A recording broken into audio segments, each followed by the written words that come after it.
Assalamualaikum warahmatullahi wabarakatuh. Perkenalkan, nama saya Widya Mayasari. Saya dari kelas SI 4R STEM Mikroil Kisaran. Di sini saya akan menyelesaikan tugas dari Bu Novika Irawati. Di sini saya akan menjelaskan tentang desain database. Pengertian desain database yaitu merupakan kumpulan dari file, arsip, atau data yang saling berhubungan yang tersimpan di simpanan luar komputer atau dalam media penyimpanan tertentu untuk memanipulasinya. Adapun tujuan database yaitu untuk menentukan data-data yang dibutuhkan dalam sistem sehingga informasi yang dihasilkan dapat terpenuhi dengan baik.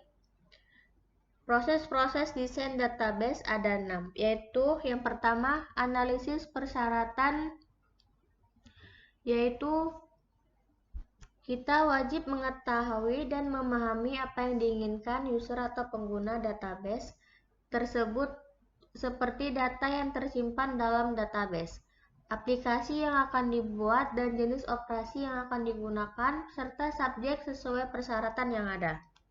Yang kedua, database konseptual,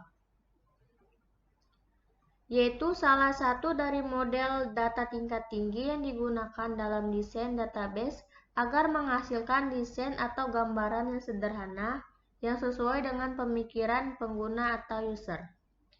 Yang ketiga, desain database logika. Pada langkah ini, kita harus mengubah konsep desain database atau model IR menjadi sebuah skema database relasional dari DBMS yang dipilih. Yang keempat, perbaikan skema. Untuk mendesain database, yaitu menganalisa kumpulan relasi atau hubungan dalam skema database relasional untuk mengatasi persoalan atau masalah yang ada. Yang kelima, desain database fisik. Pada langkah ini meliputi pembuatan indeks pada tabel dan mengelompokkan beberapa tabel. Yang keenam, desain aplikasi dan keamanan. Di sini kita wajib mengetahui entitas dan proses-proses yang ada pada aplikasi. Kita juga wajib mengetahui fungsi entitas-entitas dalam setiap tahap atau proses dan tugas-tugas aplikasi. Selanjutnya, saya akan menjelaskan tentang IRD, Entity Relationship Diagram. Pengertian IRD yaitu suatu model untuk menjelaskan hubungan antar data dalam basis data berdasarkan objek-objek dasar data mempunyai hubungan antar relasi. Adapun tujuan dan manfaat IRD untuk menggambarkan atau membuat model suatu database dengan diagram yang sederhana sehingga memudahkan dalam membuat sebuah database yang kompleks maupun sederhana. Adapun 3 komponen yang digunakan yaitu yang pertama, entitas. Entitas adalah merupakan objek yang mewakili sesuatu yang nyata dan dibedakan dari suatu yang lain. Simbol dari entity ini biasanya digambarkan dengan persegi panjang. Yang kedua, atribut. Setiap entitas pasti mempunyai elemen yang disebut atribut yang berfungsi untuk mendeskripsikan karakteristik dari entitas tersebut. Isi dari atribut mempunyai suatu yang dapat mengidentifikasikan isi elemen satu dengan yang lain. Gambar atribut diwakili dengan simbol elips. Yang ketiga, hubungan atau relasi, yaitu hubungan antar sejumlah entitas yang berasal dari himpunan entitas yang berbeda. Simbol dari relasi ini yaitu one to one, one to many, dan many to many. Berikut adalah metode atau tahap untuk membuat IRD. Yang pertama, menentukan entitas. Yang kedua, menentukan relasi. Yang ketiga, menggambar IRD sementara. Yang keempat, mengisi kardinalitas. Yang kelima, menentukan kunci utama. Yang keenam, menggambarkan IRD berdasarkan key.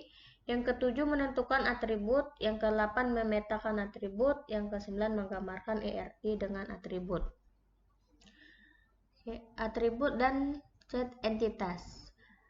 Atribut merupakan karakteristik dari entity atau relationship yang menyediakan penjelasan detail tentang entity atau relationship tersebut. Atribut terdiri dari beberapa jenis. Yang pertama, atribut value merupakan data aktual atau informasi yang disimpan pada suatu atribut di dalam suatu entity atau relationship.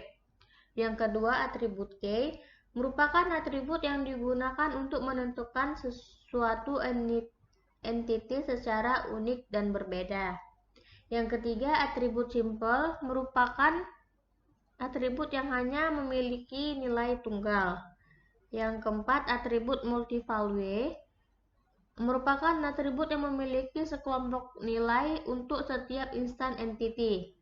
Yang kelima, atribut komposit, yaitu merupakan suatu atribut yang terdiri dari beberapa atribut yang lebih kecil yang mempunyai arti tertentu. Yang terakhir, atribut derivatif merupakan suatu atribut yang berasal atau dihasilkan dari atribut yang lain. Pengertian set entitas yaitu sekelompok entitas yang sejenisnya dan berada dalam lingkungan sama. Set entitas menunjukkan pada kelompok individu tersebut. Hubungan dan set hubungan. Pengertian hubungan. Relasi atau hubungan adalah kejadian atau transaksi yang terjadi di antara dua entitas dan keterangannya perlu disimpan dalam database. Adapun aturan penggambaran hubungan antar entitas adalah: yang pertama, relasi dinyatakan dengan simbol belah ketupat. Yang kedua, nama relasi ditulis dengan simbol belah ketupat. Yang ketiga, relasi menghubungkan dua entitas. Yang keempat, nama relasi menggunakan kata kerja aktif yang diawali awalan me, tunggal. Yang kelima, nama relasi sebisa mungkin menggunakan nama yang mudah dipahamin dan dapat menyatakan maknanya dengan jelas. Selanjutnya, pengertian set hubungan. Set hubungan ialah suatu konsep kumpulan dari hubungan atau relasi yang sama. Yang terakhir, fitur-fitur tambahan pada model IR. Yang pertama, batasan key, yaitu dengan menerapkan batasan key, maka dapat dipastikan bahwa hanya data-data yang sesuai dengan batasan tersebut saja yang dapat diisi. Yang kedua, batasan partisipasi, yaitu batasan hubungan entitas menjelaskan bagaimana data itu berelasi. Batasan ini menentukan bagaimana berpartisipasi atau entitas dengan relasinya pada entitas lain. Yang ketiga, weak entity, yaitu di mana keberadaan dari entitas tersebut tergantung dari keberadaan entitas lain. Entitas lemah karena tidak memiliki primary key. Weak entity selalu mempunyai batasan total partisipasi dengan entitas tempat bergantung atau identifying owner. Yang keempat, hierarki kelas.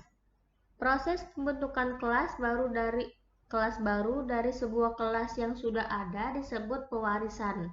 Proses pewarisan inilah yang akan membentuk hierarki baru. Yang terakhir, agregasi, yaitu digunakan pada saat kita perlu memodelkan apa saja yang terlibat dalam suatu himpunan relasi. Agregasi membolehkan kita untuk memperlakukan suatu himpunan relasi sebagai himpunan entitas untuk tujuan partisipasi dalam relasi lain. Oke, sampai sini saja yang bisa saya jelaskan. Lebih dan kurangnya saya mohon maaf. Assalamualaikum warahmatullahi wabarakatuh.